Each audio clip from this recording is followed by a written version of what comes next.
Mongela unaye munini wa President Rigathi Gachagua ni waendea na kukosoa serikali nene hungu wa utongoi wake President William Ruto aikulia nendi mavuthi senteto cia mwema atongoi na ala muno meuthuku mavakuvi na serikali ya OU ayuetekana vya mwema atongoi mavititie mawendi mombe na kuvunyania mwenendi Gachagua na wakulia nendi na muno makuma ilembetani ya kati wandhi ya Kenya kana syndrome ikaitikile ingi kusesengwa na ndeto cia uvungu kusaku atongoi mataili itaiwetekana OU nendi asu nimo maende na kuumiwa maunduni mauthukumini ni serikali ya OU. Daniel Mongela no kuambisia movo maito.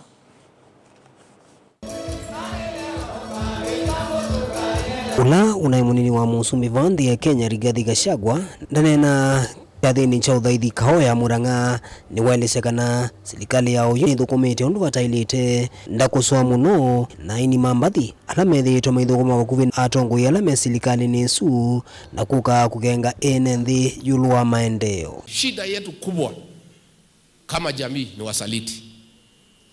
Akunyaniria rure huyu Ruto hangeangaisha sisi kama haingekuwa ni wasaliti wa jamii. So kama jamii tuko na shida, na shida yetu kubwa ni wasaliti wa jamii. Kwa hivyo mimi nataka tukubaliane, hao wabunge wote ambao wanatembea na rais na kuja kutukosea heshima kuleta mchele na maharagwe na kuungana na yeye akiumiza watu wetu, wote tuwafukuze. Tutawafukuza? Wote. Wasanii wetu na waibaji tumehuzunishwa sana ya kwamba wamekuwa wasaliti ya jamii. Ati wameitwa pale Karen juzi na huyu mtu anaitwa Mr. Moneybags. Ati wanaambiwa wakuje wadanganye nyinyi SHA inafanya kazi. SHA inafanya kazi. Na wakamwambia ati watakuja kuambia nyinyi.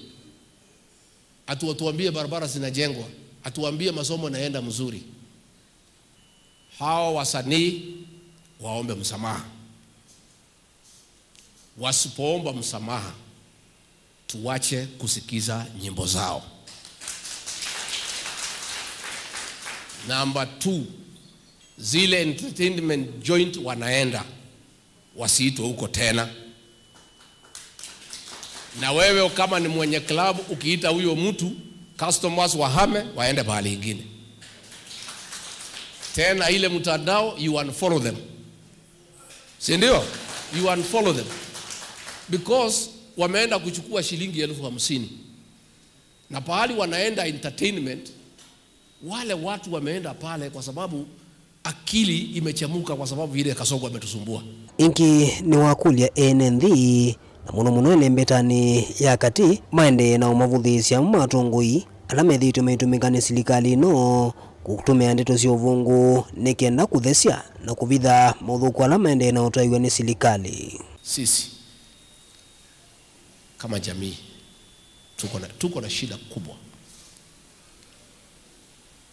Huyu William Ruto tulimchagua, alikuja hapa akatudanganya na Biblia. Kwa sababu sisi ni Wakristo, ukisema umeokoka tunakuamini. Sasa amekosea hii jamii yetu heshima. Ati katika Kenya yote pahali anatuma maharagwe na mchele watu wapewe ni hapa Mlimani na shilingi 500. Na sisi ni watu wako na bidii. Sisi rais hatutaki maharagwe, tunataka bolea, tutapanda maharagwe yetu alafu tuvune. Katibu. Sasa hii wajumbe wanamzunguka, wanaleta maharagwe hapa na mchele ya siku moja. Ni kudharau jamii yetu.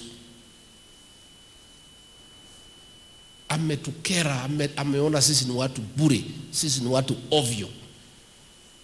Ati watu ya Mlima Kenya ni watu ya kudanganywa na maharagwe, ati na mchele, ati na shilingi 500. Akina mama wanawekwa kwa tent kutoka asubuhi the whole day, alafu jioni wanapewa kila mtu shilingi 500. Ati ni empowerment. kama sasa viongozi wetu ambayo wako na msimamo ya kusimama na jamii wanawindwa kama swara, ndio wamepanga jama ya kuangaisha viongozi ya Mlima Kenya. Daniel Mwongela, Mutungu TV, kuwa kauntini ya Masako.